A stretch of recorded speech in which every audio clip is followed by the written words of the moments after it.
All right, good evening. Welcome everyone. Thanks for joining us tonight for our virtual event, Climbing Mount Hood with Portland Mountain Rescue.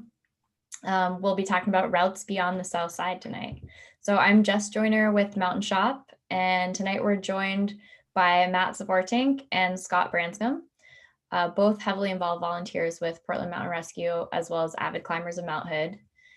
If you're ever up there on a nice day or climbing, or maybe not even on such a nice day, you'll probably find these two roaming around the mountain on the upper flanks of Mount Hood. So these two have probably collectively climbed the majority of routes of the mountain. So we're really excited to hear from them and get more info on their experience. And they're going to talk about some lesser climbed routes and hopefully inspire you to dig deeper into the mountaineering world and learn some new skills, explore some other sides of Mount Hood. So with that, I'll pass things over to Matt and Scott. Welcome, guys. Thanks. Hello. All right, we'll get started. First, we're going to just go over what we're going to talk about. So we have a quick little intro. Then we're going to talk about kind of required gear and skills for climbing Mount Hood. We'll talk about the Mount Hood weather patterns, again, briefly.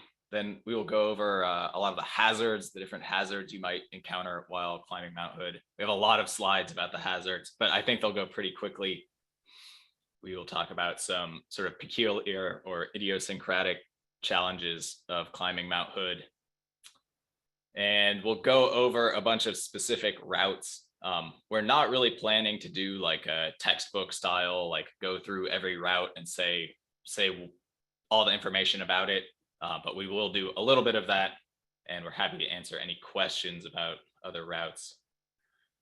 We've tried to keep this presentation like as interactive as possible. So we're going to be asking you to like type things in the Zoom chat quite often. And if you have a question and you type it, we may decide to answer it right away or sort of save it for the end of the section. If we forget for whatever reason, just type it again. All right, so just a quick introduction. Today we are here on behalf of Portland Mountain Rescue. Portland Mountain Rescue is a nonprofit, 100% volunteer organization. Our motto is saving lives through rescue and mountain safety education. This presentation being part of the mountain safety education part of that. We specialize in high angle rescue in the alpine, so in environments with snow and ice and using ropes. We're currently affiliated with the Clackamas County Sheriff's Office. So if you look at the map of the county lines, you'll see Clackamas County includes the west and southern sides of Mount Hood. So those are the areas where we traditionally respond. And Portland Mountain Rescue is accredited by an organization called the Mountain Rescue Association. That's the blue logo, which accredits most of the mountain rescue teams in the United States. All right, and now we want to know a little bit about you. If you have any specific thing you are hoping to learn about, this would be a good time to type it in the chat. And if possible, we'll try to like adapt what we're doing. So if there's any like routes you're specifically interested in, any specific hazards or gear or anything, I'll wait a second for people to type.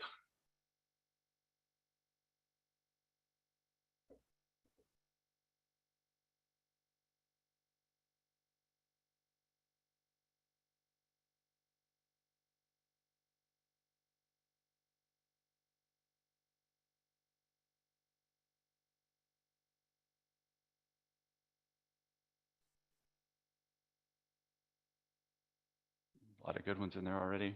Yeah, there's a lot of good. I just got like mesmerized reading all the things. Okay. Okay, so it's kind of a mix. There's some pointed questions already. All right, good. Thanks for that. if we don't get to something that you were hoping to learn about, there will be time for questions at the end, and yeah, we'll try to cover everything. So we'll start just briefly talking about sort of gear and skills. There's some pretty funny questions in there, so thank you if you sent one of those. All right, just jumping right in. So we just have one slide on sort of technical climbing gear on Mount Hood. So when we're talking about climbing the routes that are not the south side, the routes other than the south side, typically these are going to require more gear. We just have a list of some of the basic stuff here. 2 ice tools. You might want more technical crampons than your sort of glacier crampons. You'll probably be carrying a rope and some means to attach it to the mountain, maybe ice screws or pickets or both. Of course, a belay, rappel device, etc. This is pretty self-explanatory, I think. If you have like specific gear questions, we can try to answer them or provide our opinion. I think this is one of those things that there are so many strong opinions online you can learn from. If anyone has any gear questions, this is like the briefest part of the presentation. Okay, yeah, so someone says dual or mono point crampons. Of course, this is a question. Yeah, so for people who are doing like very difficult ice climbing or mixed climbing, particularly mixed climbing where you're using your crampons on rock, they really like to have one vertical front point because it's easier to slot the front point in a crack in the rock. I don't have a strong opinion about this on Mount Hood. Most people are not doing those things. And in fact, some people will say, since the conditions on Mount Hood, typically there's like a lot of, you're putting your crampons on lots of things where you're not really sure how stable it is. So you might want more contact actually. So that's kind of my non-answer. Okay, yeah, a bunch of people had questions about the black spider. We'll cover that. Okay. Now we're moving on to technical climbing skills. This slide, the next couple slides, these are kind of like a big disclaimer. These are not like the fun slides, and hopefully actually you'll read these slides and you'll think like this is kind of patronizing, but we have to say it. Yeah, so the second bullet point, Mount Hood is not really an appropriate place to be like learning new climbing skills. If you're hoping to pursue climbing in the Alpine, especially like all these people asking questions about the black spider, you know, it's really important to learn and practice the skills in a really controlled environment from a qualified source like a mentor or a guide. There are a lot of good places to learn to ice climb, this being one skill that we frequently see people sort of learning for the first time as they're doing it. You know, Ouray is a great place to learn to ice climb. Hyalite is a great place to learn to ice climb. Mount Hood, not really a great place to learn to ice climb. We'll talk about this more. So yeah, hopefully this doesn't apply to you. Yeah, so it's really common to see people sort of exceeding their ability on moderate Mount Hood routes. So this slide, we just sort of wanted to show like a comparison of what the climbing will feel like. So a lot of the popular routes, like say the North Face gullies, if you are in a really experienced group that's, you know, working well together and has all the skills, this climbing the North Face gullies, it's going to feel like a relaxed day out. There's kind of fun, controlled climbing on moderate terrain. There's good protection when you need it. The transitions between, say, glacier travel and pitching it out and simuling, they're all really smooth and efficient. Shouldn't be a big deal. On the other hand, if you're in like an inexperienced group and you're kind of learning these things for the first time, you know, it's going to feel a lot different. It's going to be like a really long, exhausting day. The climbing is going to be kind of scary. You're going to feel like you spent a lot of time in no fall terrain. There's all this effort required to sort of manage the rope and the gear and switch between the different rope systems. And I'm saying this all from basically my own personal experience, having been in this inexperienced side of things myself. And of course, we want to be more like the people on the left. So yeah, the conclusion to this is just when you're doing technical alpine climbing, I think you really want to be using skills that you've already learned and practiced. You really don't want to be like learning these things on Mount Hood for the first time. So this is our big disclaimer. Are there any questions about required skills or where to learn them? There's a couple questions. Someone asked about the North Face gully. I'm going to write that down and we'll cover that later. All right, moving on. Scott is going to talk a bit about Mount Hood's weather patterns. Cool. So yeah, understanding the weather patterns is going to help us understand some of the hazards that we might face when we're up there. And in winter storms, the wind typically blows in what direction from what direction? And if anybody know, can anybody put in the chat, what direction does the winter storm wind typically blow? Into your face, yes, Nick Davis. Yeah. Yeah, west to east. That's right. And that's why, you know, some of the routes on the western face, like Reed, Headwall, Luthold, there can be a lot of snow concerns and avalanche concerns on that aspect. If you've ever been on a lenticular up on Mount Hood, have you been in a lenticular cloud, that you know that it can be somewhat smoky looking or it can be a complete whiteout. It just sort of depends. In my experience, when I've been up there when that's happened, I've tried to sort of, you know, make haste, kind of get down in short order, but safely. Let's see what's next. Yeah, so if you had to guess, the photo on the left, what side of the mountain would you think that would be on? And the photo on the right, what side of the mountain?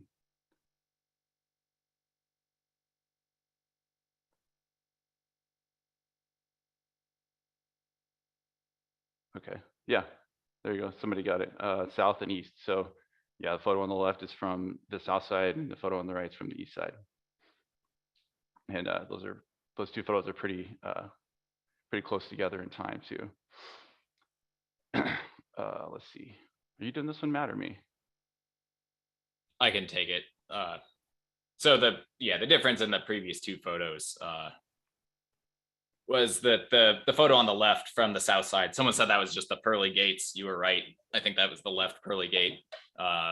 So there, everything is covered with RHYPE ice. RHYPE is like a defining feature of Mount Hood.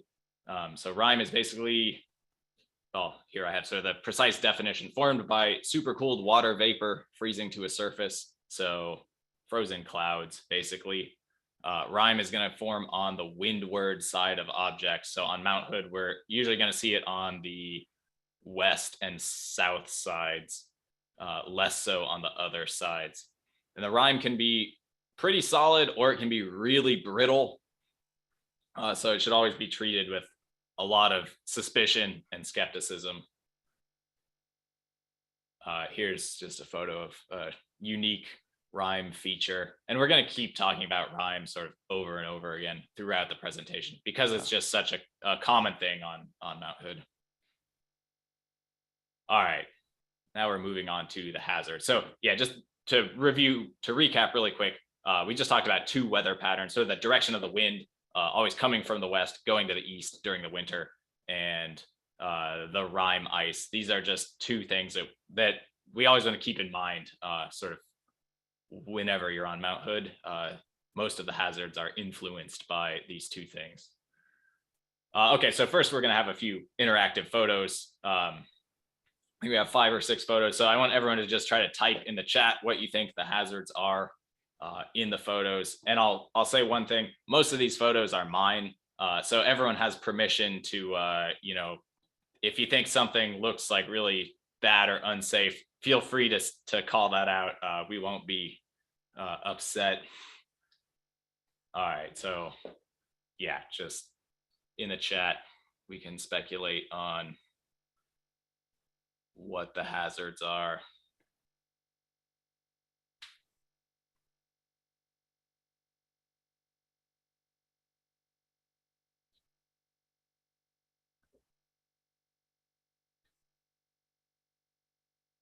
Yeah, I think there were a lot of good answers. Yeah, for sure. Being on hood for the first time. It's not his first time.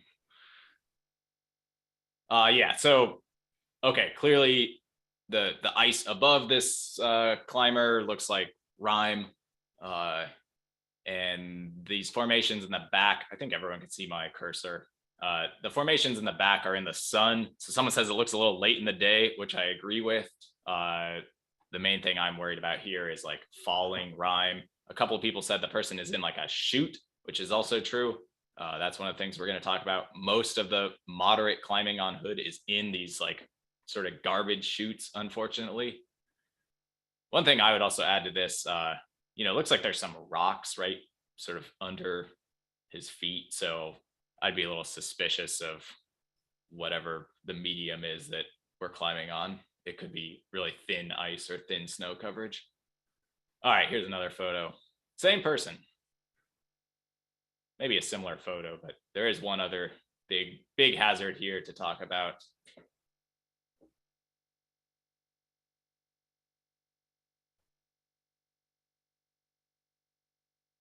Sunburn, yeah.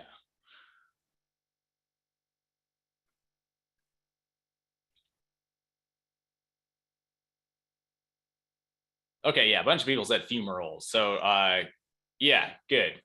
This photo is from somewhere on the east side of the crater, just some kind of random chute over there. And we have this place where the RHYPE is kind of missing. And there's just this exposed rock. So this is some kind of volcanic vent. This isn't one of the named fumaroles, but they do occur in other places on the mountain. So we were, negotiating some RHYPE here that seemed kind of hollow and undercut. Here it's pretty obvious because there's this big chunk missing, but all right, this is a great thing to be thinking about. Next photo. All right, hazards.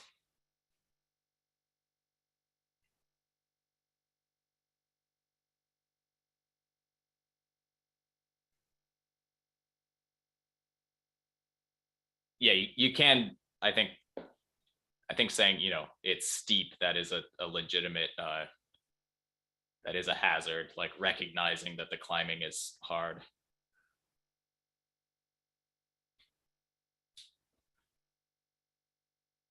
All right, this one I put in mostly just because I wanted to see what people said. I don't know, to me, this looks fine. It's shaded. Someone says it looks cold. It was pretty cold. It looks like good ice. There's an ice screw. I don't have a problem with this. Someone says potentially thin. Yeah. Okay, there's like some rocks sort of showing through the ice. So I think that's a concern. Also, maybe the little bit of like snow or ice like glazed on the rock everywhere could flake off, but they'd be small pieces. Someone says, what route is this? This is somewhere on the Elliott head wall. Someone says too late in the day. Maybe. All right, this is an easy one. What is the hazard?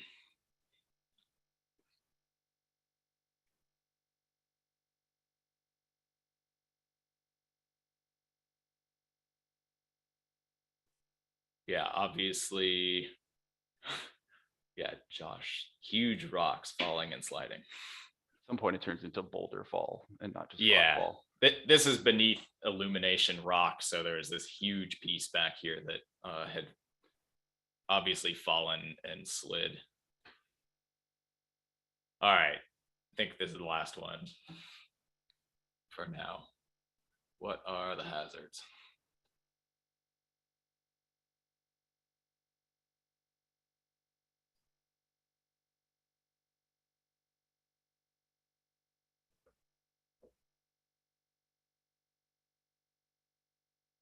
Yeah, okay.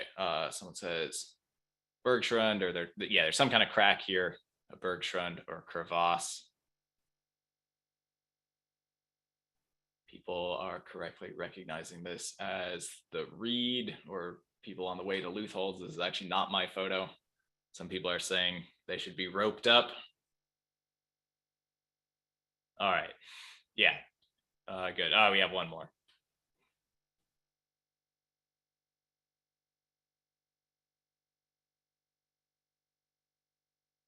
One more. What are the hazards?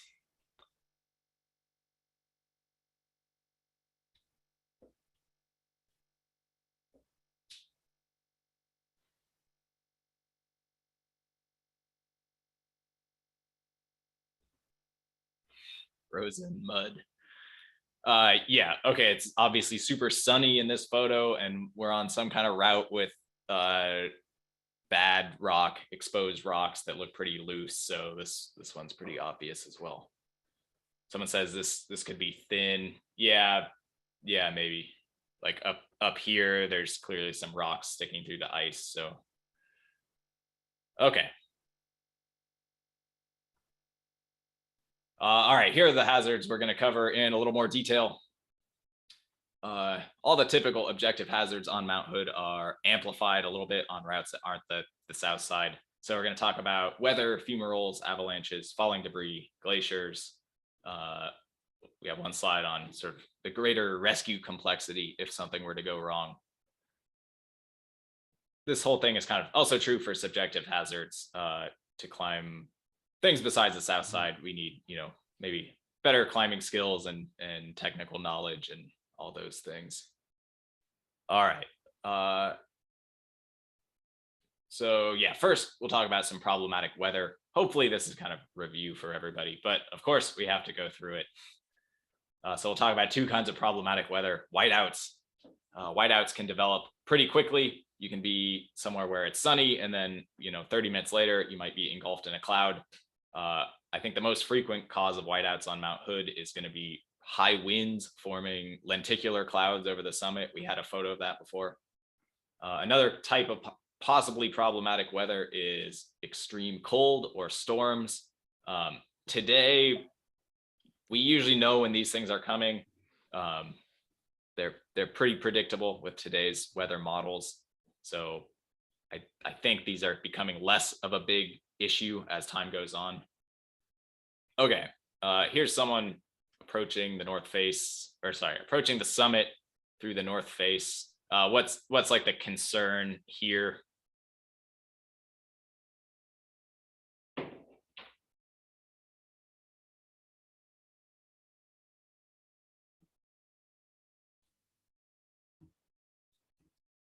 Responding to one question in the chat. Okay, yeah, so lots of people are saying, well, it's windy on the ridge line. Yeah, one person says clouds are forming. Also, you can't see what weather is rolling in. Yeah, so this looks really windy. In this GIF, we're like a couple hundred feet beneath the summit, and then here's descending the old chute. The clouds have started sort of engulfing everything. And then this is a little while later beneath Crater Rock. So this, yeah, it's just, again, about whiteouts. If it's really windy, the lenticular cloud over the summit, this is a thing that catches a lot of people. Okay, and then, yeah, maybe everyone can speculate in the chat. What is the typical Portland Mountain Rescue call that involves whiteouts? There's kind of one classic call that happens over and over again.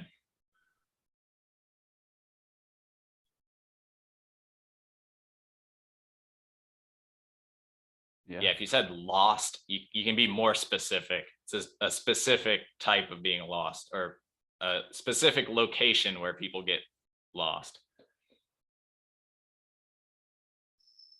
Yeah, all right, so lots of people are describing going down the fall line, which leads to the west of Timberline Lodge. We have a photo to illustrate this in a second, but there are some easy ways to avoid this hazard. Use your smartphone or your GPS device to navigate. You can also use a compass if you are at sort of the base of Crater Rock. where you normally like exit the crater on the south side route. Your compass, if you just go magnetic south, you end up right at Timberline Lodge. So should be pretty easy to do even if you can't see anything. I'm just going to add one thing. Folks could, sorry, that's my cat. You could also add waypoints in your GPS device for landmarks on the south side if you do find yourself in a whiteout. So the top of Palmer, Silcox, and you can just make one for the lodge itself. But you also need to be able to shoot a magnetic bearing too. But having options is good.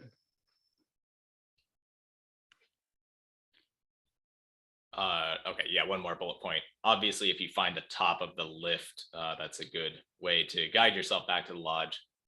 So here's a photo of Mississippi Head. So that, yeah, this is basically the source of a lot of these calls. You can sort of imagine if you were at the base of Crater Rock up here and you just dropped like a big bouncy ball, it would roll down to the top of Mississippi Head, the cliffs, and then go over the cliffs.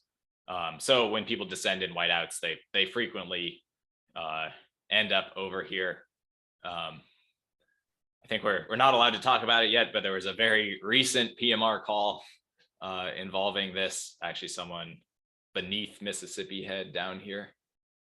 So this is still a common thing that happens, I don't know, about once a year.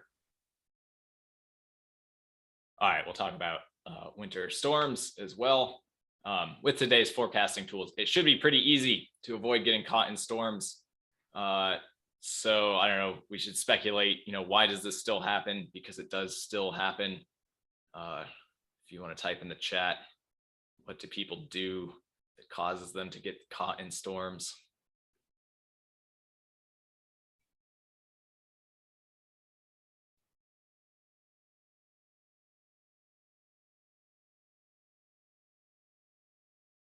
Yeah, I like non-refundable airfare. That's a very good answer. Yeah, people climbing in short weather windows, like trying to sneak in your climb, or yeah, inflexibly planned climbs, like I'm going to climb Cooper Spur on February 20th, and then you go and do it kind of regardless. People are also saying things in the chat that I didn't put on the slide, like people just don't check the forecast. Thought there was one really good one. Yeah, like getting behind schedule. Okay, yeah, here's a photo from last year. This was actually June, the beginning of June, so we wouldn't expect like there to be super bad storms. But here are two people who were caught in a storm and called PMR. And I just put this photo in here. You can see the person on the right, their ski poles are now covered with rime. So this is like how much rime formed just in the time it took this person to walk out of the crater. So you can imagine it gets pretty cold. Okay.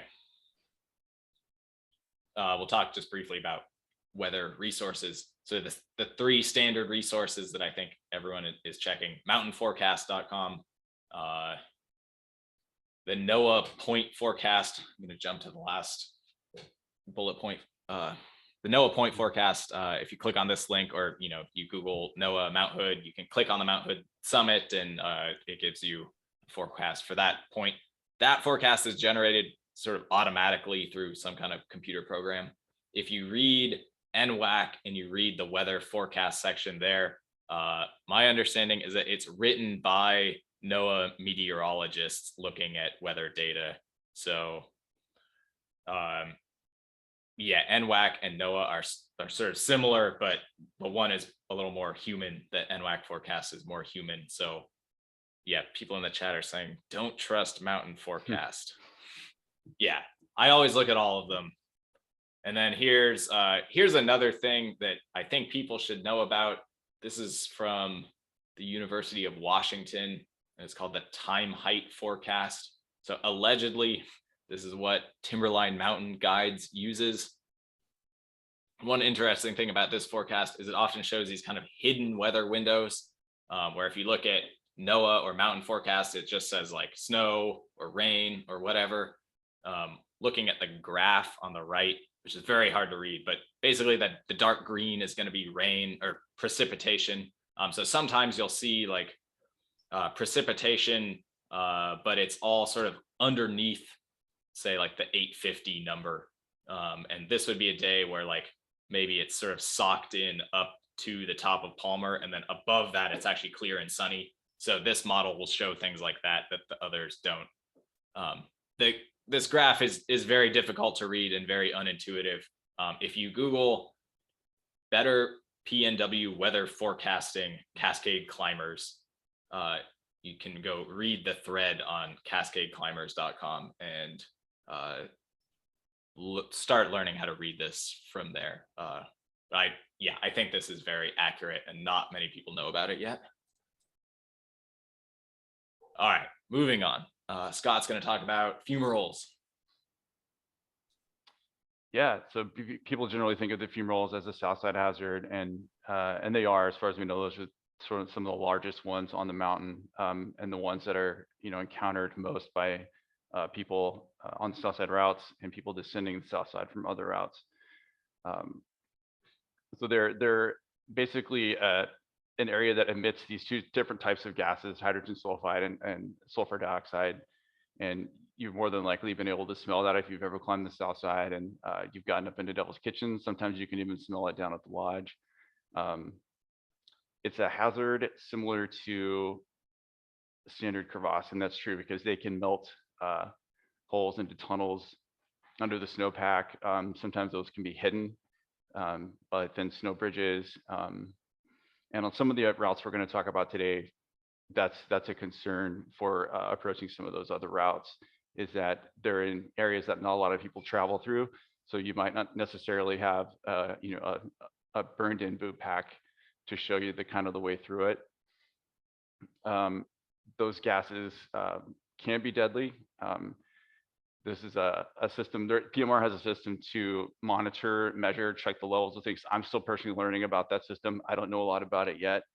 So I'm looking forward to learning more about that, but Matt might be able to speak more about the sort of techniques for that. I'll just say one thing about the gas levels. So we have a couple different types of gas monitor to measure the levels. And so our old gas monitor, on Mount Hood, we mainly have hydrogen sulfide, H2S, which is the rotten egg smell. So our old gas monitor, it was like some kind of industrial model designed for workplaces. And so according to OSHA, the Occupational Safety and Health, whatever, you can only have 100 parts per million of H2S. And if you get over 100 parts per million, then there's just no acceptable amount of time that you can work in that environment. So obviously for PMR, we're not really working. Like if someone has fallen into the Fume Roll and we're trying to go in there, we might want to go in if the limit is over 100 parts per million. But the point of this whole story is the old gas monitor we had, sometimes when we measured the levels, it would max out. It would just say 100 parts per million. It's unsafe. You can't be in there. Now we have a new gas monitor that goes above 100 parts per million. So I think we're not really sure. No one is really sure like how bad this is, but sometimes it can be really bad. There are some very old stories of people falling in and dying, presumably due to the gas. And it just depends a lot on how the tunnels are formed, if they sort of help collect the gas or if it's like a more open space that vents it easily. And wouldn't the wind play into that as well, Matt? Yeah. So most people probably recognize this photo, although it's pretty late season. Where are the two Fume Rolls located in this photo, and what are they called? You can put that in the chat. Yeah.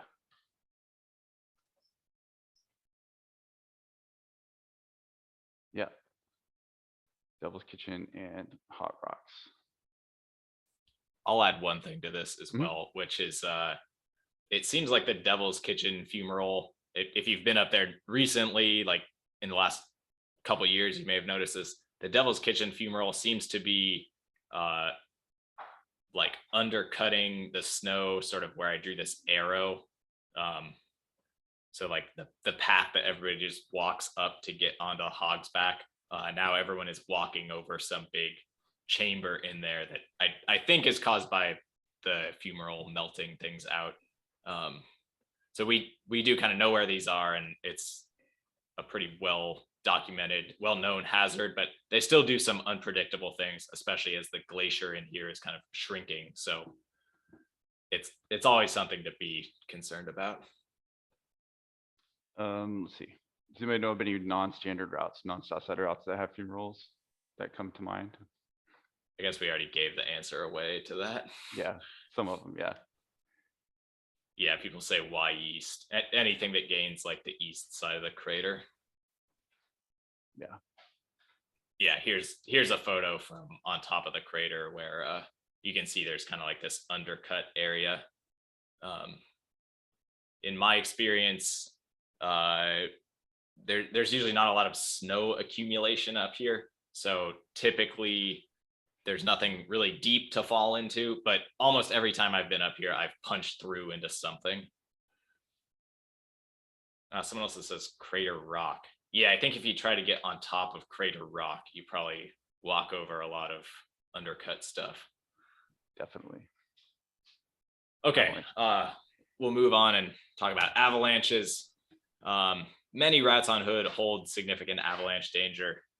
And again, we have to have a little sort of disclaimer. There's no substitute for qualified avalanche training. Here's a photo sort of looking down Leuthold's couloir, but you can see this big tongue of avalanche debris. There also might be a person in a crevasse. I'm not really sure. This is an old photo. Okay, here's a photo just from NWAC of, this was from last year. So we have sort of Cooper Spur on the left, and you can see the two north face gullies on the right. And then you can see this big avalanche crown, this whole face here sort of slid.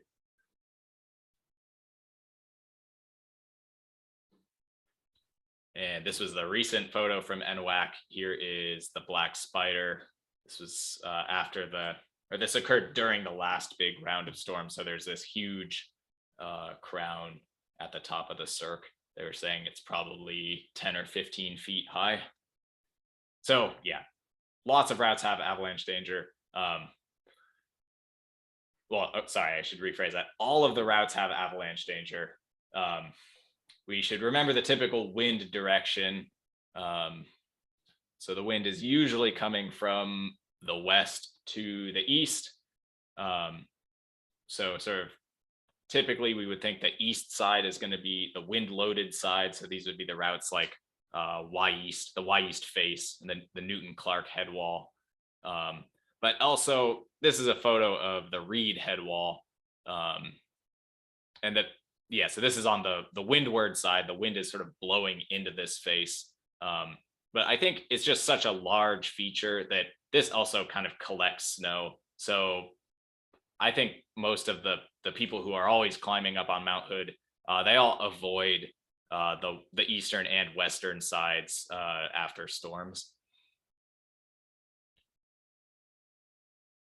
Here is a photo from May 2020.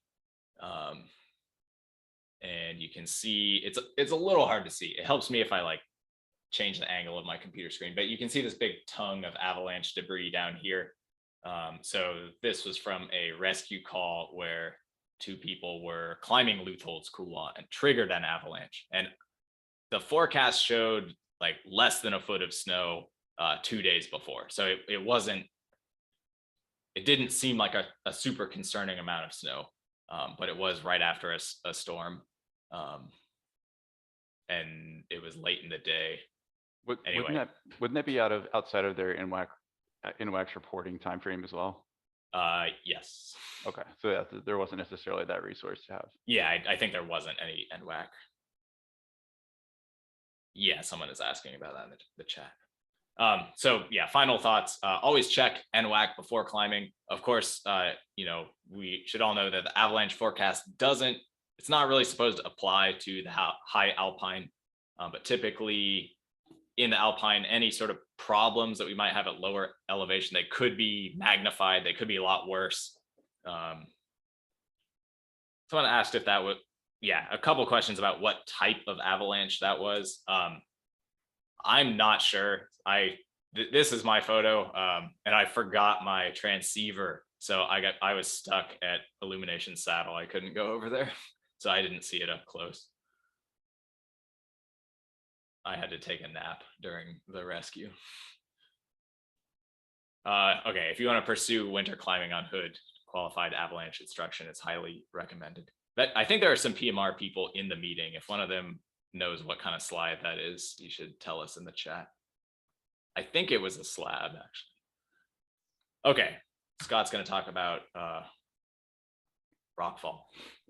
Yeah, it's always always a hazard on the Cascade volcanoes. You probably witnessed it, experienced it yourself in some form.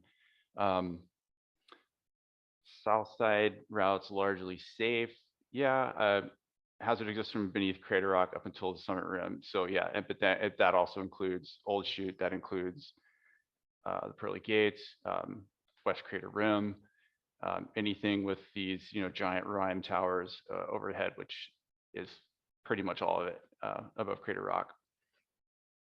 Other routes may contain significantly more exposed terrain. That's definitely true. Depending on, and some of the routes that we're talking about tonight fall into that category.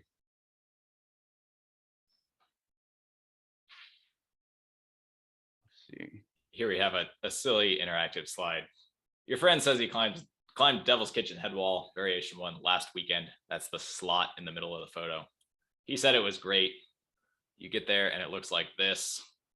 Is it a good idea or no? What are the clues? Dirty runnels. Yeah, that someone says it looks like poo. Yeah. Yeah, the brown streaks are generally a sign that there's been a lot of rockfall.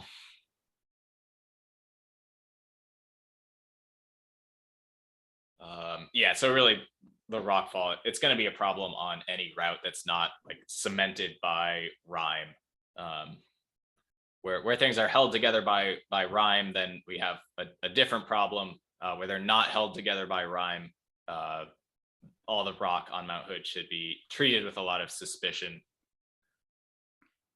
All right, yeah, now we'll talk about the RHYPE. So falling ice on Hood is typically RHYPE. We have 3 photos. Try to assess the RHYPE in the following photos. This is a little silly, but you could say, oh, that looks solid. That looks really not solid or brittle, or yeah, just try to guess. Is it solid RHYPE or is it not solid RHYPE, or somewhere in the middle?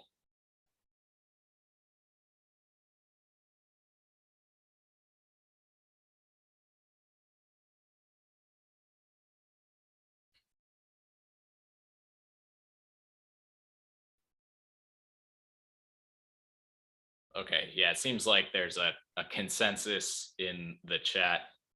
Yeah, this was really brittle. Someone says I would climb. So I actually, yeah, this is the left Pearly Gate. This is, I think, the closest I've been to the summit without actually going to the summit, because I was just touching these sort of palm tree-like features, and they just break off. Like you touch it and it breaks off. So yeah, this was not good. Yeah, very, very brittle. I think this photo was in the Mountain Shop like social media today. So I guess that tells you that it's pretty solid. Here's someone rappelling off of a RHYPE mushroom. All right, and we have one more. This piece of RHYPE above this guy's head.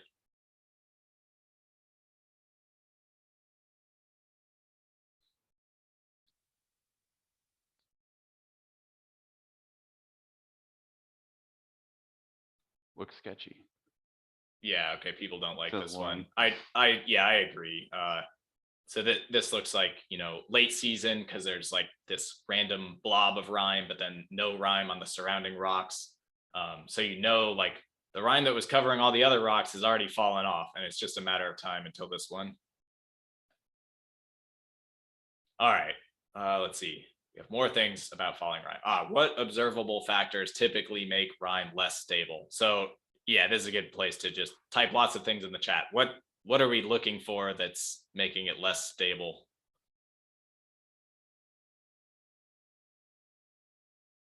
Fellow climbers. That's a good one. That's not on the list.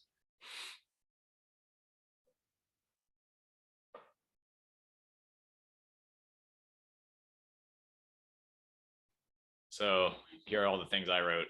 Newly formed rime, like rime that hasn't gone through freeze thaw cycles to solidify.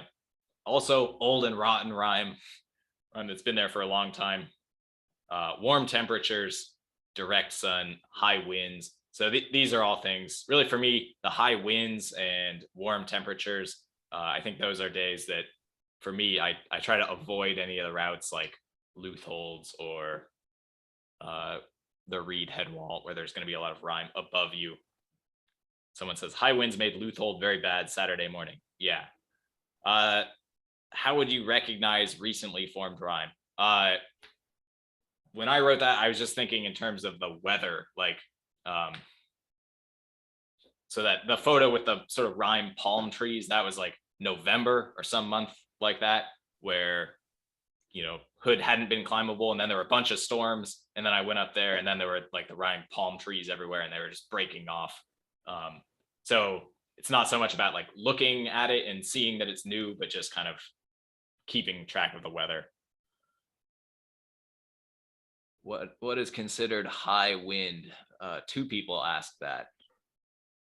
And what is my high wind threshold? I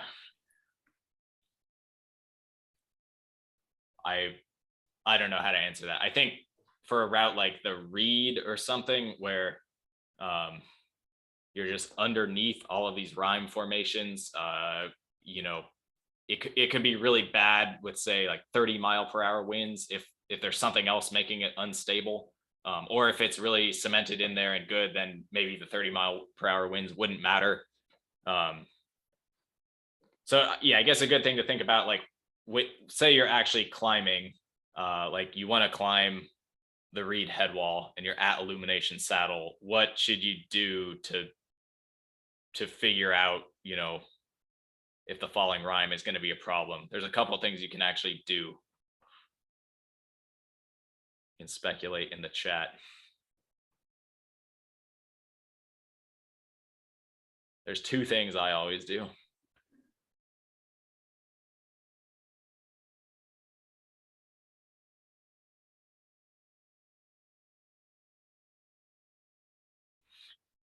Yeah, Liz says, hit it with your tools. Yeah, so like, you know, go over to somewhere where the rime has formed and like whack at it and see how stable it is. Yeah, and people are saying like stop and listen. I think that's the big one for me. You know, sometimes you go to Illumination Saddle and you can just hear stuff like crashing down. Obviously, that's probably a risky time to climb. Other times it's like dead silent. That's what you want.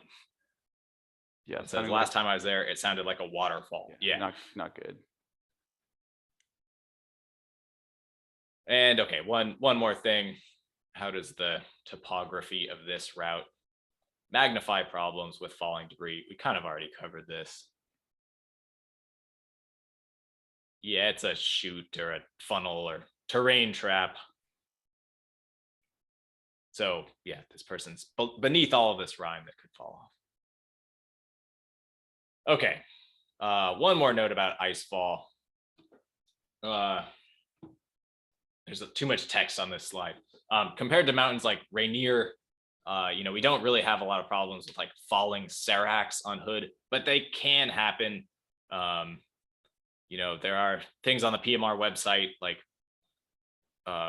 missions we've had where people have been sort of crushed by pieces of glacial ice.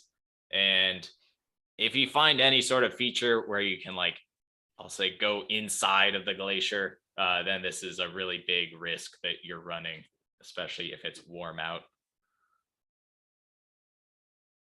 Yeah, here was a call from October 2020. And yeah, this is on the Elliott Glacier, somewhere on sort of the Sunshine Route. This is, in my opinion, a weird time to be here. But there's all these kind of steep glacial features that could break off. I guess we should expect them to break off eventually as the glacier is flowing downhill. So this is still a hazard on Hood. Okay, and we have a note about glacier travel as well. I'm not going to read all that. On the south side, people don't really rope up because we know where the hazards are. The Bergschrund is always in the same place. If you go onto other routes on Mount Hood, you probably want to rope up to cross the glaciers. I think that's self-explanatory. I put a lot of text there. Didn't need to be there. Here's just some photos of glaciers on Mount Hood. I think there's text. Yeah, this is on the Coe Glacier. This is a very large crevasse. And this is on like beneath the North Face gullies. This is some kind of Bergschrund. So we do have these big glaciers on Hood as well when you get off the south side.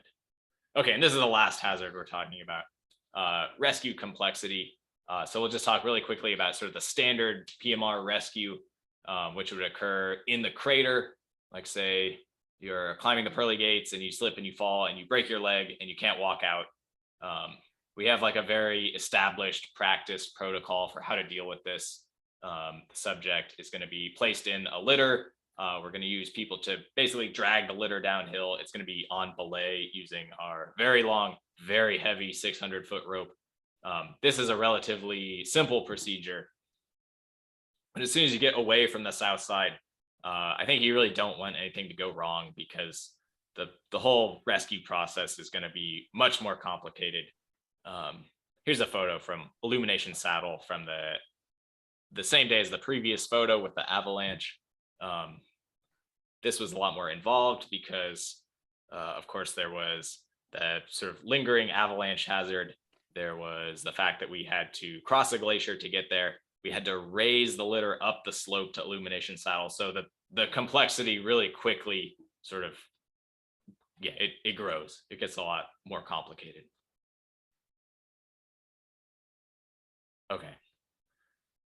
Subjective hazards. Yeah, attempting other routes.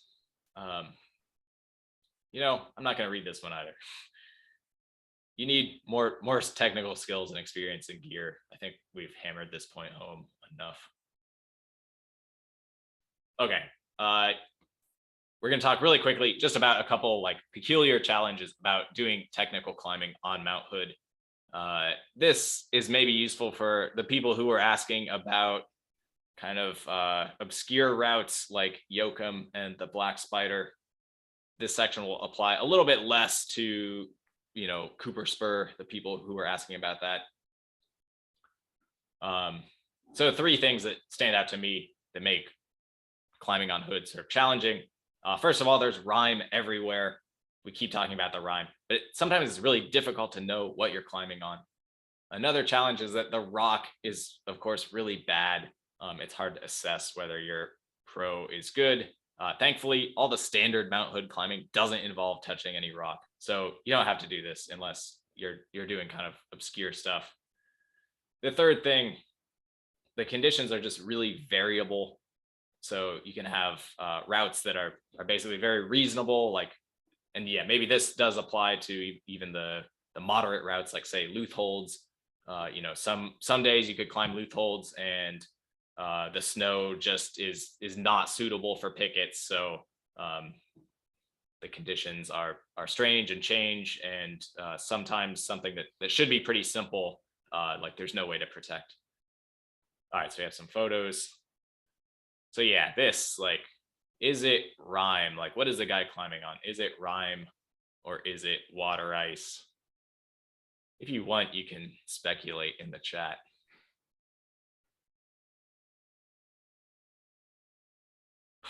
Someone says alpine ice. Yeah. So I think, what did I write? Nobody knows. When I look at this photo, obviously there are some RHYPE formations like off to the sides, and then the ice like in the gully on the right side looks like also a bit RHYPE. But there's also these nice clear patches where maybe the RHYPE has melted and refrozen enough to create what quote water ice, the kind of ice people are supposed to climb. So yeah, it's really difficult to tell. It would be nice if we could just say like we don't want to climb on RHYPE and have that be the end of it. But if you climb on Mount Hood, you're probably going to end up in some situation like this where you're not really sure what you're climbing on. Yeah, and here are just some weird things we've heard, like during a rescue, like, oh, the climbing was easy, but a foothold just randomly broke. And something I heard very recently, someone was describing climbing something steep, and they said it was really weird when I swung my ice tool in, the ice would just break off. I couldn't get it to stick. So like these are people who don't realize that they're climbing on RHYPE. They're expecting like water ice, and instead they're climbing on frozen clouds. So yeah, just again, another little disclaimer. It's really important to learn how to ice climb on a top rope in a controlled environment, not Mount Hood. Okay, here's a slide about the rock quality. This is the summit of iRock. It's like this teetering block in the back. Allegedly, this is the most solid rock on the mountain. That's what they say, but it's just horrible. So yeah, once again, only really obscure Mount Hood climbing requires touching the rock. Okay, and here's just a photo illustrating some variable conditions. So what are we seeing in this photo? There's a bunch of things.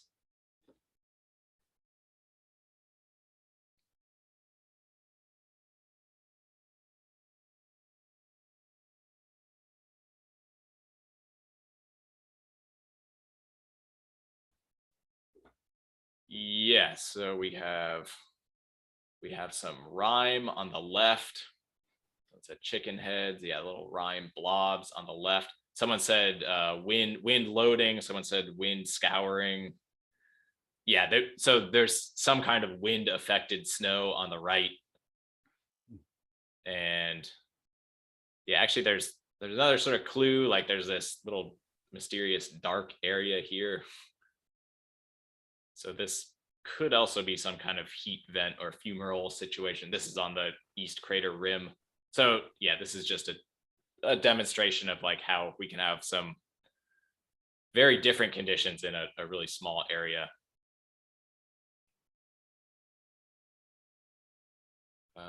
Wind affected snow on the right and hollow RHYPE on the left.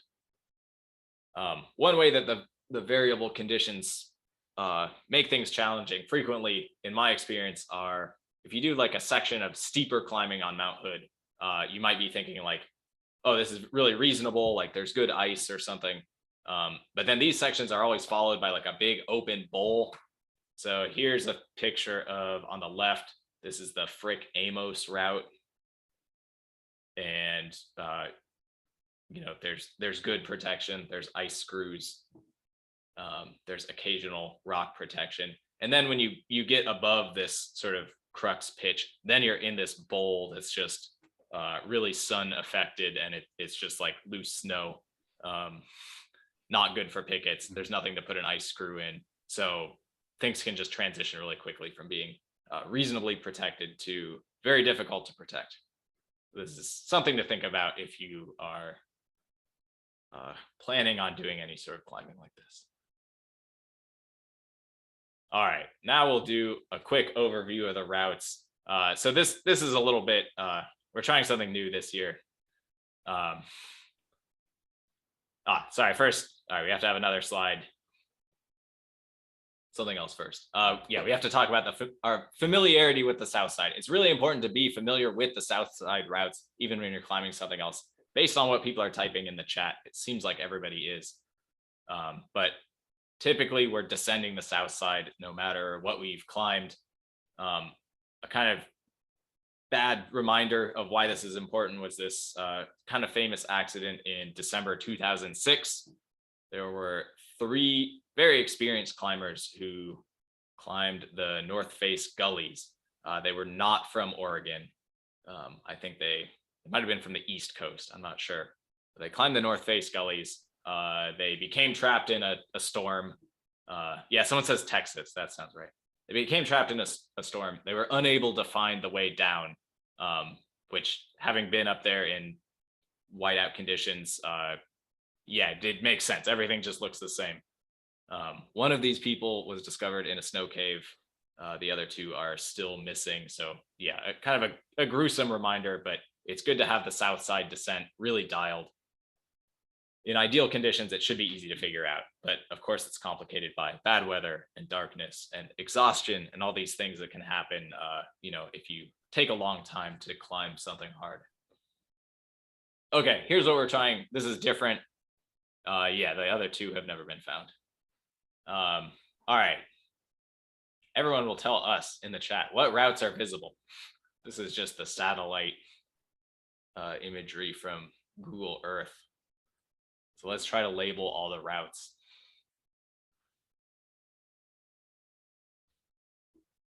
All right, yeah, someone says, I'll sort of call things out. Someone says West Crater Rim, that's over here on the left. We've got Y East on the far right.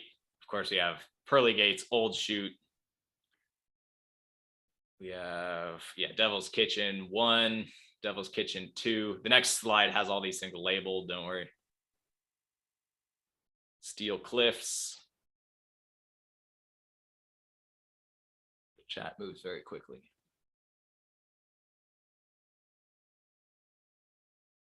Yeah, okay, Icefall Chute. People come up with names for all sorts of things up here. There's some others that no one has said.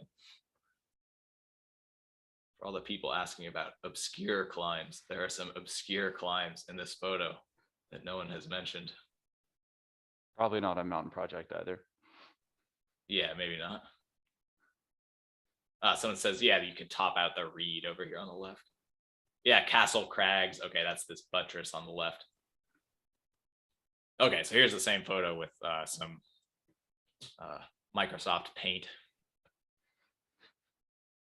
annotations. All right, yeah, so we have Devil's Kitchen head wall, like these various exits out of the crater. West Crater Rim, Castle Crags Direct. This is a very obscure route. People say it's like climbing Yoakum in the summer, or sorry, in the winter. It's also in the Northwest Oregon Rock book. It says it's 4 pitches of 5.7. I don't think many people have done that. Another obscure one, we have Steel Pillar, which is in the Muley book, climbed by Wayne Wallace, maybe never repeated.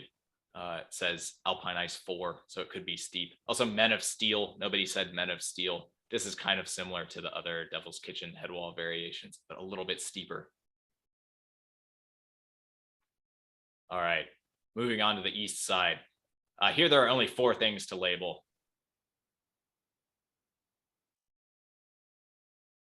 We'll get into the Black Spider labeling in a minute. But what are the four things to label here on the east side? Yeah, okay, Black Spider. Black Spider is like this big wall with the cirque.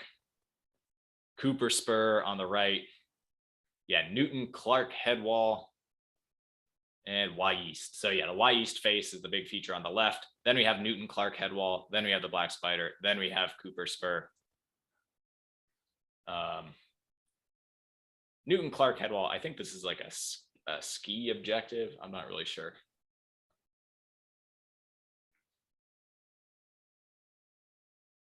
Okay, and then here's a picture of the Black Spider. For all the people who want to know about the Black Spider. All right, we can label the routes. I have to draw them in because I didn't make a topo. All right, someone says Frick Amos. Yeah, Frick Amos is going to come up into the bowl, and then it's kind of in this shaded cleft back here. So there's Frick Amos. Any other Black Spider routes? Liz says Center Drip. Center Drip comes up here. It goes on either side of this little buttress and then into the bowl and up the rocks out of the bowl. Someone besides Liz needs to name some Black Spider routes. All the people who were asking about the Black Spider.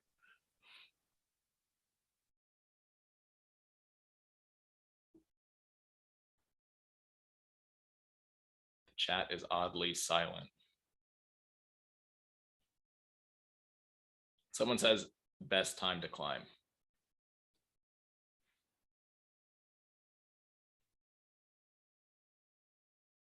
It's frozen. Okay, yeah. All right, Liz is the only one who knows any routes. Arachnophobia. We'll talk about this real quick. Sounds like most people are probably into the other routes. Arachnophobia goes up so the central ice flow, and then there's like this direct variation up the ice through the bowl. You exit back here. During the first ascent, the ice on the second step up here was not in, so they did some weird stuff out on the rock like this. Liz also says Black Widow. To be honest, I don't know where that is. It's like up here. I think you can't see it. It's like behind this little rib. Yeah, Liz got all of them. I think she might have assistants though, is my guess. She says 3 little monkeys. That's this thing here. And Elder Russell was climbed in the summer as a rock climb up this buttress somehow. Okay, so yeah, best time to climb this right now. This photo is from a week ago. This is, yeah, if you're into like ice climbing, this is the place to be on a cold day. These routes like Center Drip, it's kind of like Water Ice 3 the whole way. Arachnophobia, basically Water Ice 3 the whole way. Frick Amos, there's some maybe Water Ice 4, like sustained vertical ice in there. Yeah, the best time to climb this is when there's ice on it, which maybe it just hasn't been climbed enough for people to really know. But yeah, it was climbable in December recently, and it's still climbable right now. All right, moving on. If people have more specific questions about that, I can try to answer them. Here's the north side. Here, there's a lot to label.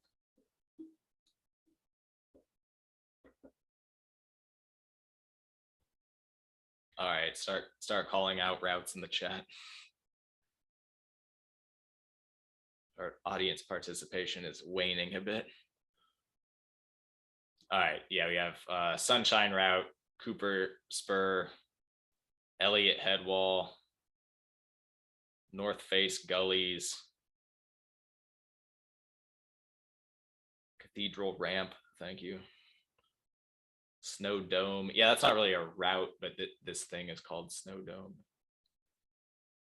Cooper Spur, the Pencil. Pencil's in there, yeah. Yeah, Cathedral Ridge. Yeah, that's this ridge over here. Yeah, did we miss anything? Oh, yeah, I think we missed Ravine. Oh, and that, yeah. Okay, we'll just go to the next thing where it's all labeled. This is kind of a weird perspective. I think it would be hard to actually see the mountain from this angle unless you were in a plane. So on the left, we have Cooper Spur. On the right, we have Cathedral Ridge. The Sunshine Route, this is kind of the other moderate route here, just following basically the lowest angle part of the Elliott Glacier. So Sunshine Route is a nice, like, steeper route, but not no ice climbing. Same with Cooper Spur and Cathedral Ridge. The North Face Gullies just stick to the left of this big sort of rock feature, which is called the North Face Cleaver. The North Face Cleaver is in the book, but I don't know a single person who's climbed it. The Elliott Headwall, also allegedly in good condition right now. My friends climbed it yesterday. This is a place with lots of ice climbs. Also recently, people have been doing these ice climbs sort of from the Elliott up onto the Cleaver. So these would be the Pencil, Cathedral Ramp, Ravine. These are pretty short routes, but maybe difficult.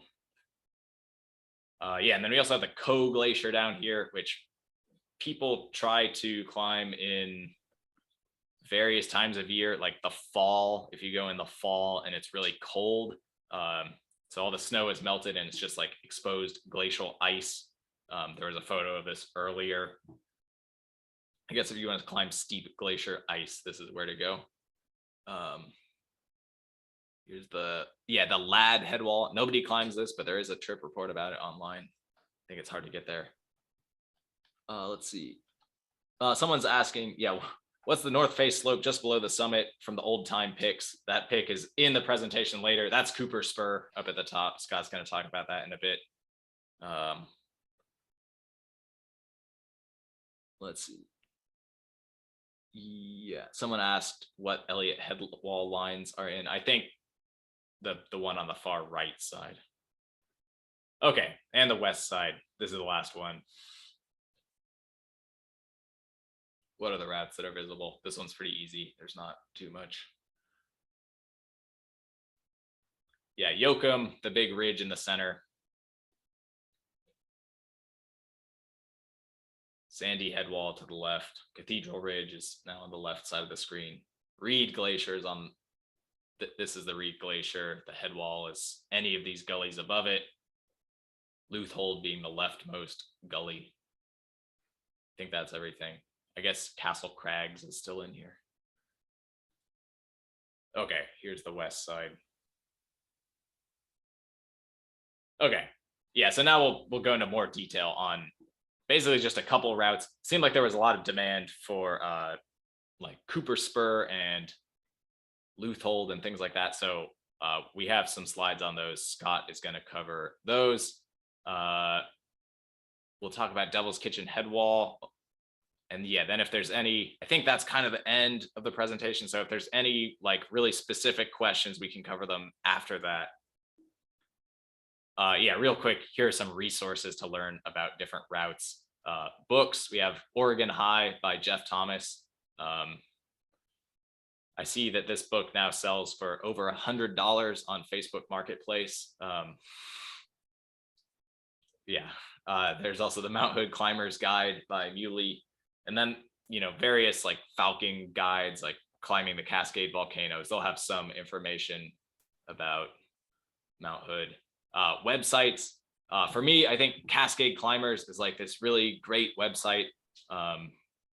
You've probably found it if you've Googled like any sort of Mount Hood route.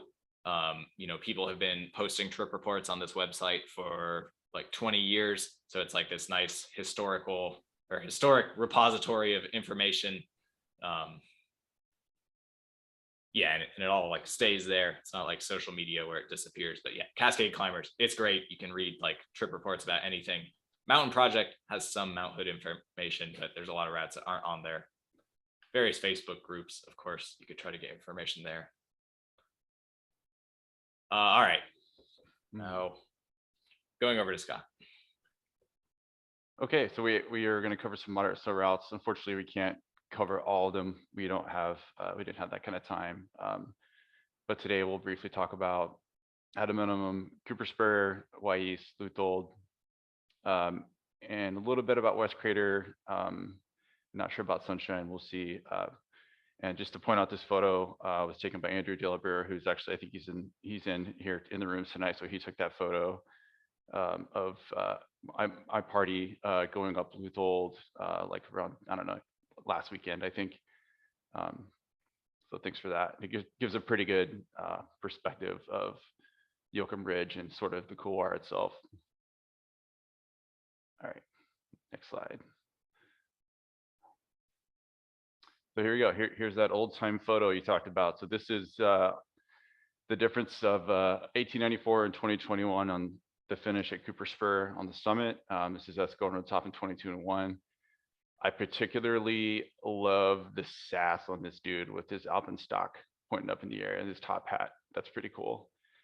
So routes do get jammed up on Hood, and they've been jammed up in a century that none of us are even alive in. All right. So Cooper Spur. So if you take the car shuttle approach from Tilly Jane to the south side, there's no glacier travel, no open glacier travel, I should say. And that's a rough paint sort of scribble of the route. This feature that we're napping under is Tie and Rock, and You'll see that in the guides as a spot to, you know, assess the route a little more closely and figure out if you're going to rope up or not. So that shuttle situation is kind of a pain, but it is nice to be able to avoid the descent on this route because it is a bit treacherous and it gets a lot of early sun. And with that early sun, you know, you're going to run into problems with just the surface conditions, avalanche concerns. We saw a photo earlier of that huge avalanche crown on Cooper Spur. So that's, you know, definitely a feature that can avalanche. Rock and icefall hazard. So as you can see, sort of up through here in the top near the summit of in the finish, that's called the chimney section, and those are just big tall chimneys of essentially loose rock, and they're not really welded together by rime all year long. So that can definitely be a problem. This can be done on a long day climb. I also want to say that it is possible to start at Timberline, go across, traverse the White River Glacier, Newton Clark, and then gain the ridge, do the Cooper Spur, and then descend on the south side. So that would avoid any need for a car shuttle. It doesn't necessarily add a lot more time to the route itself. And it's just kind of nice because it's one car, south side, you're done. But with that comes, you know, the ability to, you're going to need the abilities to travel and navigate crevasse terrain. You're going to know how to do crevasse rescue. So with that sort of logistical savings, there's going to be some skills that have to come into play there as well. And some of the moderate routes, there's not going to be as much current beta as there would, say, for the south side. Okay, let's see. Brief slide on YE. So several different ways to get there. One is you can gain the East Crater Rim from Devil's Kitchen Headwall Variation 3, or what's called Flying Buttress, or YE Space. So through Devil's Kitchen, there's no glacier travel required. Through YE Space, there would be, because you would have to cross the White River Glacier. So if that's a determining factor in you wanting to climb this route or not, there are options. It is also a sun-facing, being on the east side. So starting early is pretty important, and getting through this crux section especially is important as the morning goes on. And speaking about the crux, it's a really exposed traverse. It's very airy. It's in good conditions. It's not too bad. You can protect this fairly easily with pickets, but sometimes it can be icy. And once you finish that traverse, there's going to be a long, steep snow ramp that's going to take you up to the summit ridge. Yeah, like I mentioned, so pickets and some screws if you want to pitch this out and protect it. I would always recommend that, to err on the side of safety. And yeah, and the route is climbed without protection in good conditions by skilled parties. So if you have any questions about that, you know, protect it. All right, next one. So this is for Luthold. This does require glacier travel, crevasse rescue skills. This is the upper section above the hourglass, and you can see you know, part of Yoakum Ridge illuminated by the sun here. So as you can imagine, as the sun hits these slopes, the upper portion is a giant funnel that we've kind of seen a theme about tonight with some of these other routes. This ice is just going to fall straight down and get basically funneled into a pinch point of the hourglass. Definitely avalanche prone. We've seen evidence of that tonight as well. Let's see. Yeah, so going through the hourglass too, there's definitely going to be a runnel flowing through there, and typically it's scoured down to ice and some rock. A few days ago, there was definitely ice and there was very firm snow. It had been scoured as there was ice was like actively flowing through it. When we went through, we had to make a couple of big steps to get across and swing into the ice and the firm snow to sort of get out of the firing line. And it was important that we did that as quickly as possible. as safely as possible while keeping a cool head too. Okay. Yeah, and we can ask more questions about those moderate routes a little bit later too. Matt's going to cover these moderate ice routes. Yeah, we will talk really quickly about Devil's Kitchen Headwall left, or variation 1 of Devil's Kitchen Headwall. I just kind of want to plug this route because I like it so much. So, okay, Devil's Kitchen Headwall variation 1 in the photo. It is like this central sort of cleft up through the rocks. This is a great introduction to alpine ice climbing on Mount Hood. Of course, you should already know how to climb ice before doing this. This is basically just an alternative route from the bottom of the crater up to the summit. There can be 1 or 2 pitches of sort of moderate ice, maybe alpine ice 2. There's a 15-ish foot crux section that can be somewhat close to vertical. It can be a little bulgy, so there can be some brief vertical steps. Here's just some photos, I think. Let's talk about the hazards. We've basically already talked about the hazards. What are the obvious things? Yeah, there's a lot of overhead rime that could flake off in this photo. The rime is in the sun, so maybe we're expecting it to start breaking off. The conditions in the gully itself are pretty variable. So when you climb this, it's pretty common to have like one of your feet will be in like deep powder, and like your other foot will be on like solid ice, and then your hand will be on a rock or something. Like all these different conditions concentrated in a very small area.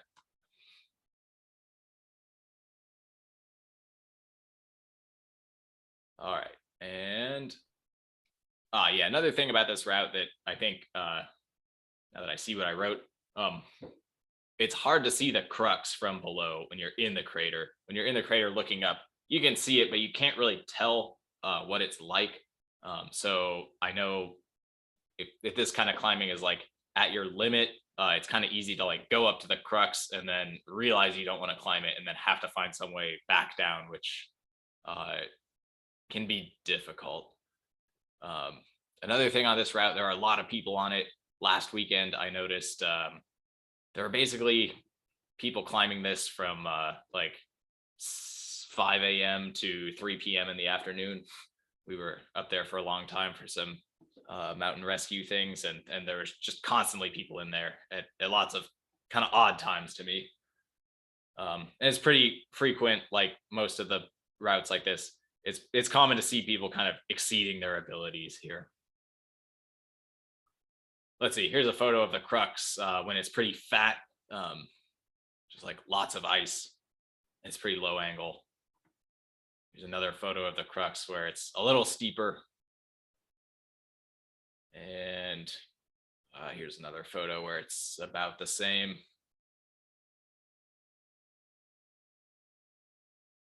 Okay, so that was all we were going to cover there. I want to cover a couple questions that people answered, and then we have a lot more photos to look at, so we can do that.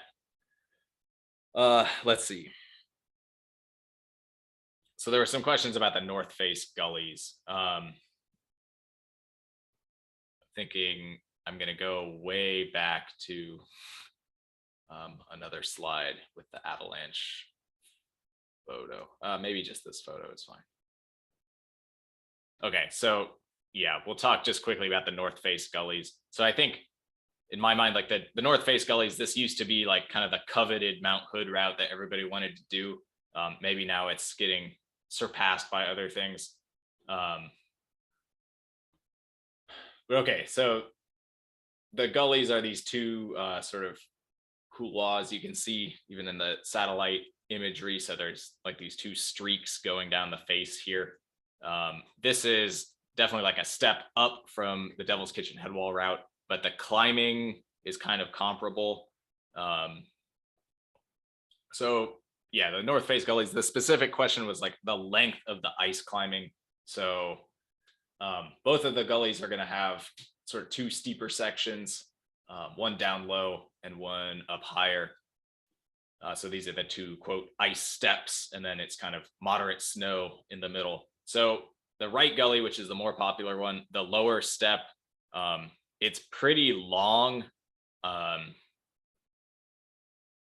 can't give an exact length, but my suspicion is it's over 60 meters. So most people who climb this, they're simul climbing the bottom step, and it's not as steep as the upper one. This is like water ice 2 or something. I'll try to write that. So yeah, some water ice 2 step down here. And then the upper step is pretty short. I'm gonna guess a number. I'm gonna say 20 meters. It's probably shorter than that. 20 meters, water ice 3. It's hard to draw with the pencil. Okay. Yeah, so I think that answers the question. Yeah, the bottom one is quite long. So like all of these things we've been saying, like climbing the Alpine is a place where you want to be using skills that you've practiced somewhere else or learned somewhere else. If you are like pitching out the water ice 2 section here, like placing an ice screw every 5 feet and being, everyone is like belaying everyone in sort of the textbook manner, it's going to take a really long time to get through the bottom part. So I think to climb a route like this, you want to be like very, very comfortable climbing water ice 3 or maybe even a stiffer grade than that. Okay, that was the north face question. Okay, there are more questions in the chat. Let's see. How would we grade the Devil's Kitchen headwall routes? Let's go to that. We'll go back to the end of the presentation with the photo of that. Yeah, so this thing in the book, this is the crux of variation 1, or the left variation of Devil's Kitchen headwall. The book says water ice 3 or alpine ice 3. So if you're not familiar with the ice grading system, basically water ice 3 means most of it is not vertical, but there could be like a vertical bulge for 10 feet or something like that. So unfortunately, this grading system, it doesn't really work well on Mount Hood because all of the routes are water ice 3 basically. You have to try really hard in order to find steeper ice. So yeah, this is water ice 3. In the book, all the other Devil's Kitchen variations are also water ice 3, but in my opinion, they're usually not as steep as this. The routes to the right are more influenced by the RHYPE formation because they're sort of on the crater wall that's getting like blasted by the wind. So some of those like random gullies up onto the crater wall, sometimes they're just clogged with like overhanging rime. And I think most people would just say they're like impassable at that point. Let's see. For Devil's Kitchen headwall variation 1, are people coming down the old chute? What's the safest way down? I think that's going to depend on the day and the conditions. People are usually descending the old chute or the pearly gates. Personally, I'd like descending the pearly gates just because it's faster. Let's see. Can we talk about the reed? Yeah. Let's see. Maybe we have some. I'll go back to the reed headwall photo. It's going to get a little disorganized here, but we'll try to get to all the questions. And Scott, feel free to chime in whenever. I have to go back a long ways. There we go. Okay, here's the reed headwall. So like any of these systems of gullies. So again, in the book, you can guess the grade. It says Alpine Ice 3. In my experience, I haven't really seen that much steep ice on the reed. There are like these sort of constrictions where you go up the gully and then it gets kind of narrow and it can get a little steep and icy in there. Sometimes there are little like vertical bulges. So yeah, the terrain on the reed is going to be like lots of these sort of steep snow slopes and then these narrow constrictions that frequently form ice. Yeah, this route, it has a lot of overhead hazard. Like you see all the rime up here. People really like the reed because it's kind of aesthetic, I think. But yeah, I don't know. If you have a more specific question, I can try to answer it. Was that enough information about the reed? I think that the skills you want for this are like just moving sort of efficiently, because there's always like this overhead hazard. The one sort of nice thing about the routes on the west side is they're in the shade until later in the day. So we're not getting the sun like affecting the rime first thing when it comes up. The routes out of the crater, like the Devil's Kitchen headwall variations, those the sun hits the rime at the top as soon as it comes up. So there can be like this big increase in the amount of falling debris. Let's see. So yeah, someone's repeating a question they asked earlier. I'll get to that. Would we show the picture of the west side routes? Yes. Yeah, I guess now is the time to put any questions in the chat. We'll prioritize the questions over the more hazard photos because we've probably talked about that the most out of anything. Okay, west side routes. Yeah.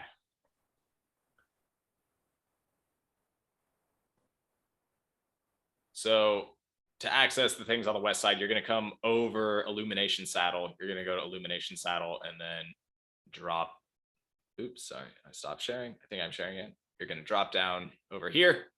The reed head wall, you're going to go up any of these gullies. Lootholds is just like the climber's leftmost gully up the reed. Another thing I'll say about all of this, the route finding is kind of weird. There are lots of ways to like take the wrong gully and just cliff out. Like you can, go up here and then hit the cliffs and then do some weird traversing or weird down climbing or weird climbing above you. But the route finding on the reed is pretty weird. So a really good thing to have if you're going to climb any of these routes is like an aerial photo of the face. There's a really good one in the Muley book. Because yeah, like the features are kind of small enough that when you're up in here, if you have a good aerial photo, you can sort of look around and like figure out like, oh, we're on, we're to the left of this big ridge and there's this bowl, and you can sort of figure it out. Sandy Headwall, I have not climbed. Scott hasn't climbed. All right, we can't talk about the Sandy Headwall. I hear that it's basically like Lootholds, but a little steeper. This section, it has a similar hourglass section with the same hazards as Lootholds. All the debris is going to get funneled there. I think it's steeper. That's what the few people I know who have climbed it have said. To get to Sandy Headwall,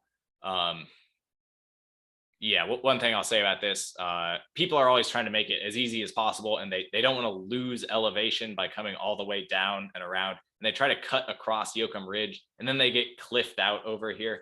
So yeah, I can't tell you the exact number, like a feet where it says to cross in the book, but just try to find like in the book, like I want to say it's 8,200 where people cross. I've seen a few numbers floating around that seem to be a little bit different, but okay, yeah.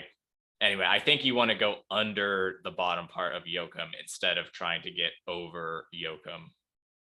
Yeah, someone is asking this question. How do you access it? Yeah, you come down and around.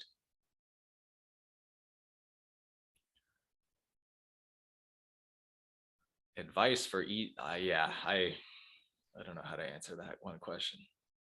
Book says cross at 7,800. Okay, thanks. Yeah, that's even lower than I thought. I think if you just, aim sort of beneath this rock, I believe that's what you're supposed to do. This is, yeah, something I haven't climbed. Let's see. Yeah, there was also a question about Yoakum, of course. Yoakum, so, Yoakum is going to be this big like ridge in the center of the face. I don't know what to say about climbing this. I think a lot of people have done it, and everyone who's done it says like, I'm only going to climb that once. I'm not going to do it again. If you climb Yoakum, you're climbing directly on the rime most of the time. So yeah, I guess the useful thing I can say about this is if you want to do a climb like this, it's really important to be like familiar with the conditions on the mountain at the time. So I climbed Yoakum in March of 2012. In the previous week, I went like into the crater and I climbed Devil's Kitchen like 1 and 2 and 3 and 4. And I climbed like all these variations over there where I was like testing the rime and just touching the rime a lot. And so I had like a pretty good feeling like, oh, the rime is really solid right now. I don't necessarily know what makes it solid or weak, you know, over time. But like I knew that right then it was really solid, and we had a really cold day with like a lot of high cloud coverage. So we felt like we could be on the ridge for a really long time and things are going to remain solid. Yeah, that's probably all I can really say about that. Some of you saw, yeah, I think again, Andrew, who's in the meeting, took some photos a couple weekends ago of some people who climbed Yoakum. I believe they were both AMGA guides, but they climbed with a very high freezing level. The freezing level was, I think, above 10,000. And they took a long time. I believe they spent the night bivvying on the route somewhere unintentionally. And I think it probably took them a long time because the rime is not very solid right now. Also get a good look at it if you go up Luthold or Reed, and you come out on Queen's Chair, which is the feature just basically where the top of the couloir finishes. You can get a really good look at Yoakum and see how intimidating it looks. Yeah, let's see. What are the pro and RHYPE options? I don't know. There haven't been very many Yoakum pictures in here. Let me go to the end. There's probably. Actually, there was a good one. Sorry, I'm trying to figure out how to delete that. Okay. Okay, so yeah, this is the upper buttress of Yoakum. So there is this feature called the retreat gully, which is this. So yeah, on Yoakum, if you try to stick on the ridge, you'll sort of gain the ridge, and then you have to rappel off the side or rappel off the first sort of tower over here.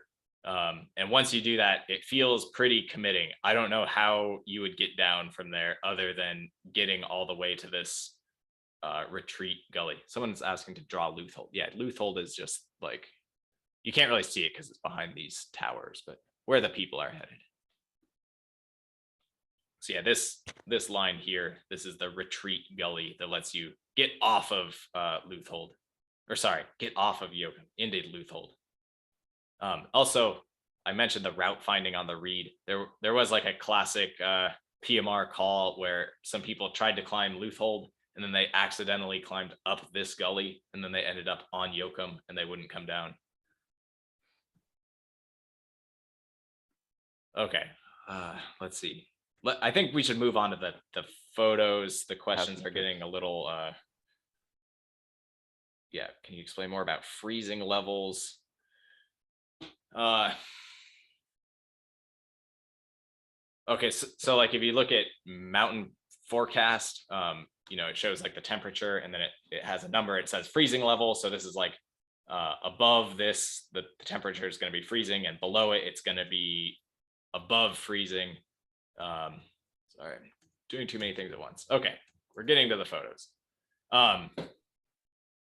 Like ideally, if you're climbing anything on Hood, I think you want the freezing level to be as low as possible. If it's frozen, then there's going to be less rime flaking off. There's going to be fewer rocks flaking off. Yeah, just as cold as possible, basically. I don't know how to be more specific than that. Okay, let's talk about more hazards. And so some of those route photos are in the hazards photos too. Yeah, there are some photos here of routes. If people have more questions, you can ask them and we'll try to loop back, but we'll sort of wind down with this. So if people want to speculate in the chat, what are the hazards?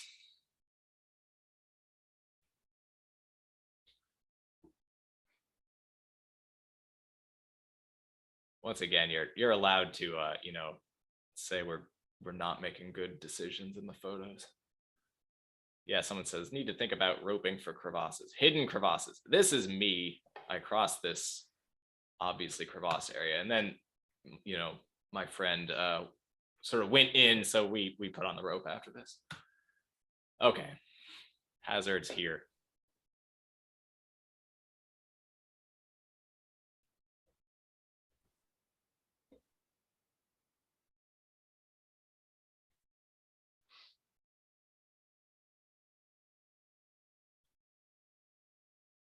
Yeah, we have more of this kind of undercut rime that could be hollow. There's all the weird little chambers. So this was another place where you're sort of worried about punching through and maybe losing your balance or something. Hazards here. This is center drip.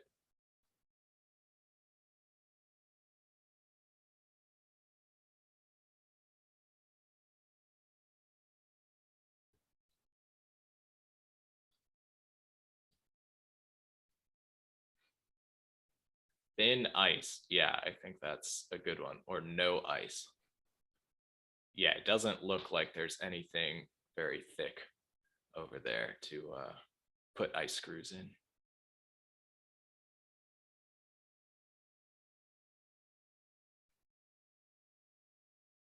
Maybe we'll do a couple more and then just wind this up.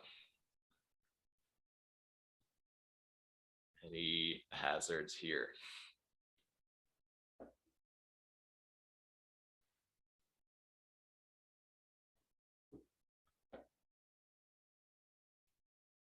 Where's this photo from, man? Oh, this is Men of Steel. Okay. Big rocks.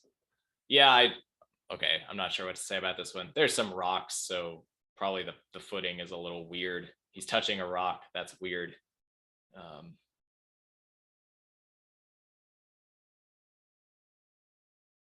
Yeah, I think that the audience participation is falling off. So maybe this will be the last one. And then if there's any final questions, we can go over them. This one I think is pretty hazardous, so there's maybe a lot to say about it.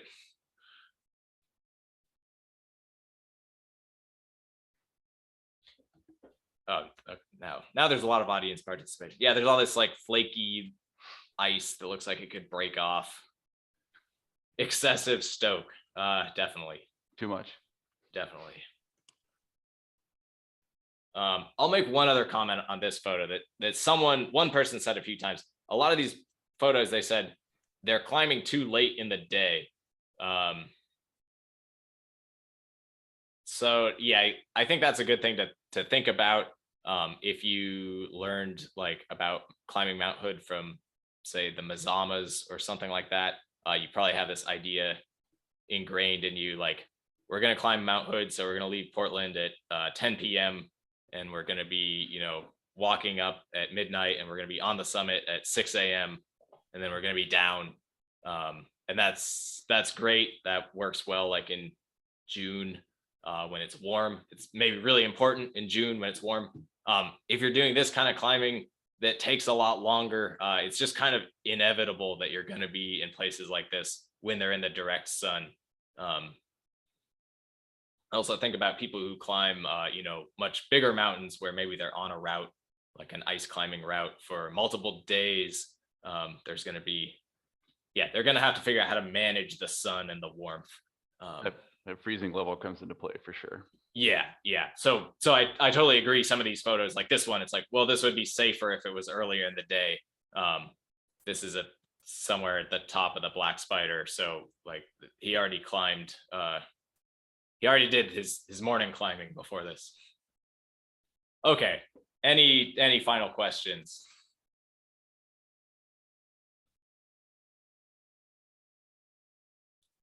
Maybe we'll just hang out for a minute or two if anyone has questions. I'm sure I missed some questions earlier. So. Is there a talk on the south side? Yeah, there will be a PMR presentation through the Mountain Shop on just the south side, I think in a month or two. I don't think it's on the calendar yet. think that will be with Teresa and Brahms. Brahms has summited Mount Hood like 400 times or something, so he's a good resource. Yeah, it's actually, I think I just put it on the calendar. It's on March 4th is the south side. So it's a Friday night. So All right, I'm gonna respond to a couple questions in the chat. Weather forecasts that show different elevations. I think a lot of the ones we provided have options for different elevations, like Mountain Forecast does. I know NOAA does. If you're talking about the one that was like the graph, I'm typing that now.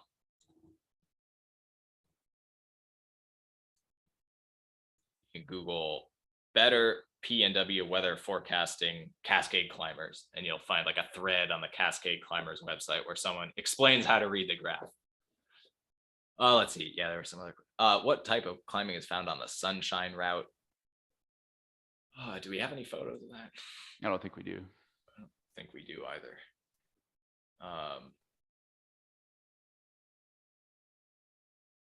There was that. So yeah, so this is like the bottom of the Sunshine Route, basically. People seem to argue a bit about where Snow Dome is. I think it's just kind of like this feature over here. Yeah, basically you're just on this glacier, like going up the lowest angle way. So yeah, it's like glacier travel. It's like climbing the Emmons on Rainier or something like that. I know people bivvy at Snow Dome as well. Yeah, there's some flat spots over here. You can fit a tent. Someone put the link to the weather forecasting thing. Yeah, thanks, Nick. There was one other question. Andrew says sunshine is 50 degrees night. Yeah, it gets a little steep at the top. We had another photo of it as well, actually. I'll go back to the other photo because I remember now. Yeah, one photo that makes it look, scary. Yeah, this is basically, this is the Sunshine Route when the glacier is totally dry, like all the snow has melted off of it. So we're kind of just seeing, well, I guess there's a little fresh snow. We're just seeing the glacial features here, but when it's really snowy, I think you can walk like either way around this rock. The time I went up there, I went to the right of this rock. But yeah, it was just like snow climbing, none of this like glacial ice stuff.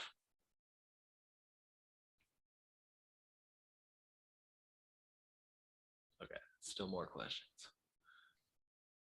Someone says this looks scary. Yeah, this is a weird time to be here. I think like probably right now is a good time to climb it, would be my assumption. I haven't looked over there, so I'm not sure what the crevasses are like at the moment, but someone had asked about Weiss Crux. There are some photos of that section on Mountain Project.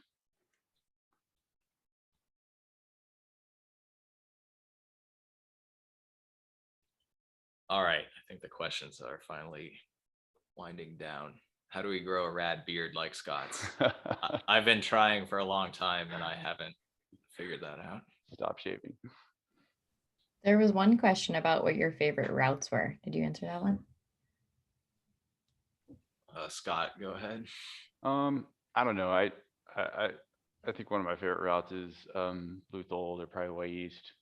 I just love the steep, just continuous snow climb. I love the features, the way the whole route's sort of surrounded by these big gendarmes, these big towers, and it's a classic route, and you can do it in roughly the same amount of time that you can do it in the south side. So you get to start and end at the same place as all your friends, and you're going to be done at roughly the same time.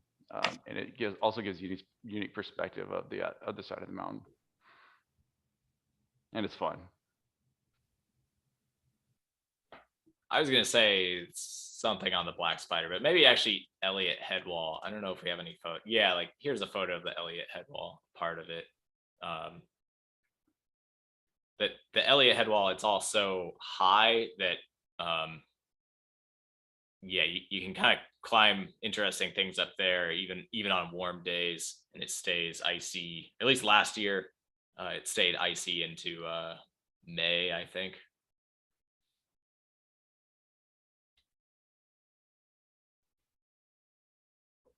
All right, I think we're done.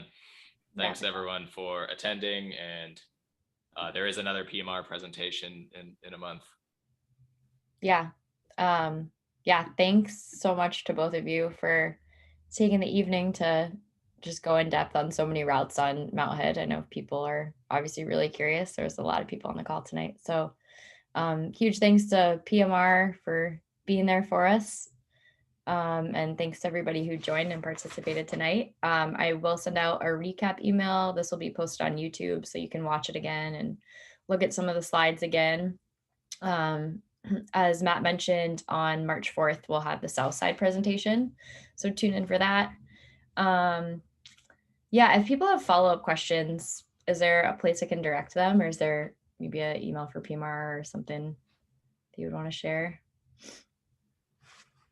I can include like the general PMR email if that would be the best. Yeah, I think if you have PMR questions, we could give you an email address for that for the follow-up email. I think we were like tagged in your social media posts, so you can always ask me and Scott things. Yeah, you can certainly send us questions, on Instagram or whatever, and if we can't answer it, we'll find somebody who can. Okay, great. That'd be awesome. Yeah, I'll send out the recap in a day or two, and we'll see you soon. Thanks again, guys. Thanks, everybody.